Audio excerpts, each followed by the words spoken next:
పవన్ కళ్యాణ్ సమర్థుడు కాదు, ఆయన మంత్రిగా ఫెయిల్ అవుతున్నాడు అనుకోవాలా? కోర్స్ చూడు చంద్రబాబు నాయుడు ఎంత గొప్పవాడు, తనకు కూడా 6వ ర్యాంక్ ఇచ్చుకున్నాడు, కానీ ఒక మంత్రికి ఇచ్చాడు ఫస్ట్ ర్యాంక్ అని చంద్రబాబు నాయుడు ఇమేజ్ పెరుగుతుంది.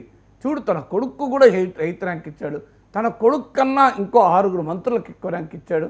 చంద్రబాబు నాయుడు చూడండి అలా ఉంటుంది ఆయన పాలన అని ఆయనకు సర్టిఫికెట్. పవన్ కళ్యాణ్ వేస్ట్ 10వ ర్యాంకులో ఉన్నాడు, ఆయన ఫైలే క్లియర్ చేయడు అంటే ఇది ఏ నరేటివ్ పంపుతున్నది? ఇది రైట్? మీరు నాకు ఆ వార్త మొత్తం చదవండి తెలుస్తుంది. 10వ ర్యాంక్ ఏంటి పవన్ కళ్యాణ్కు?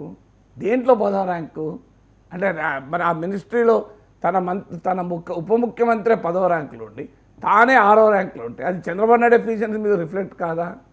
నాకు చెప్పండి, అది ర్యాంకులు ఏంటి, గోల్ ఏంటి, ప్రజలకు డెలివరీ చేయడంలో ఈ ఫైళ్ళు వేగంగా పరిష్కరించడం ఏంటి, ఈ గోల్ ఏంటి నాకు నిజంగా అర్థం కూడా అవుతలేదు. There should be some scientific basis కదా. ఒక ఎఫిషియన్సీని మీరు మంత్రుల ఎఫిషియన్సీని మెజర్ చేయడానికి what is the scientific basis నాకు చెప్పండి. ఆ సైంటిఫిక్ బేసిస్ లేకుండా మంత్రుల ర్యాంకులు మోడీ ఇస్తున్నాడు ఎవరికైనా ర్యాంకులు? సో కలెక్టివ్ మంత్రి ఇంకోటి పార్లమెంట్